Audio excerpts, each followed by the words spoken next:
नमस्ते। नमस्ते। हमारे चैनल को सब्सक्राइब कर देना।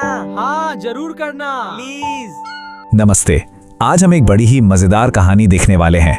एक ऐसी कहानी जिसमें एक छोटी सी गलतफहमी एक लड़के को रातों रात राजकुमार बना देती है।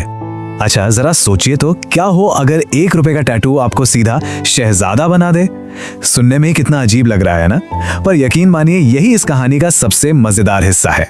तो चलिए कहानी शुरू करते हैं इसके 2 मुख्य किरदारों से, बद्री और बुध।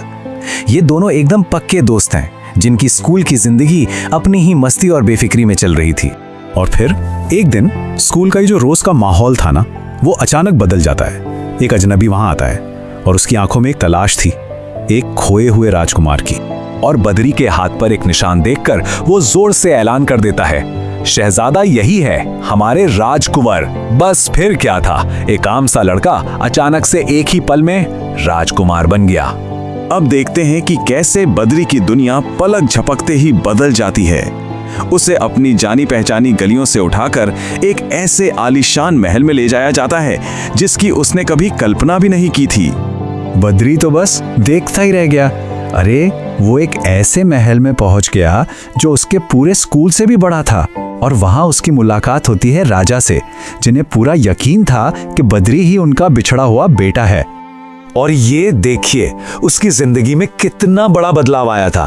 कहां दोस्तों के साथ च्युइंगम चबाना और समोसे खाना, और कहां शाही तौर तरीके सीखना और बड़े बड़े भोज में शामिल होना। आजादी की जगह ले ली थी सख्त नियमों ने, और बद्री अब राजकुमार बद्रीनाथ बनता जा रहा था। बद्री के दिन तो अब पूरी तरह से राजकुमार बनने की ट्रेनिंग में ही बीत रहे थे। मतलब कैसे बैठना है, कैसे चलना है, बात कैसे करनी है, और तो और घुड़सवारी और तलवारबाजी भी सीखनी पड़ रही थी। तो चलिए अब आगे बढ़ते हैं और देखते हैं कि इस पूरी चमक दमक का बद्री की जिंदगी की सबसे कीमती चीज पर क्या असर हुआ, यानी बुध के साथ उसकी दोस्ती पर। उसका पक्का दोस्त बुध, उसे अपनी दोस्ती का वादा याद था, जब तक समोसे में आलू रहेगा तब तक हमारा साथ चालू रहेगा।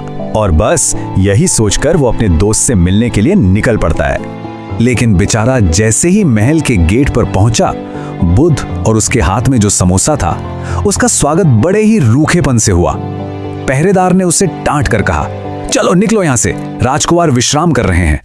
तभी बद्री वहां आ जाता है। अब उसके सामने एक तरफ नया शाही रुतबा था और दूसरी तरफ पुरानी दोस्ती, और उसने दोस्ती को चुना। उसने पहरेदारों को डांटते हुए कहा, ये दोस्त है हमारे।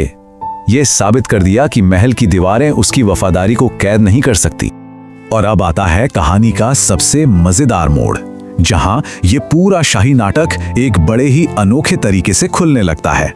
हुआ यूं कि शाही स्नान के दौरान जब बद्री नहाते हुए साबुन लगाता है तो सारा सच पानी के साथ बहकर सामने आ जाता है। और जब उससे उस शाही निशान के बारे में पूछा जाता है ना, तो बद्री बड़े ही आराम से कहता है, अरे 1 रुपए का टैटू कितने दिन चलेगा। सोचिए, कहानी का सबसे बड़ा राज एक च्युइंगम के साथ मिले टैटू में छिपा था। तो यहाँ सारी गलतफहमी की जड़ साफ हो जाती है। वो जो शाही निशान था वो असल में एक टेम्पररी टैटू था जो च्युइंग गम के साथ मुफ्त में मिलता है। वाह, क्या किस्मत का खेल था। तो अब जब सच सामने आ ही गया है, तो चलिए देखते हैं कि हमारे इस राजकुमार का क्या होता है और ये कहानी कहाँ जाकर खत्म होती है। राजा को ये एहसास होता है कि उनके आदमी प्रताप सिंह से बहुत बड़ी गलती हो गई है। उन्होंने किसी और के बच्चे को ही अपना खोया हुआ बेटा समझ लिया था, और इस तरह बद्री को महल से बाहर कर दिया जाता है। जब वो सड़क पर अपने दोस्त बुध से मिलता है तो बड़ी मायूसी से बताता है कि उसे क्यों निकाला गया।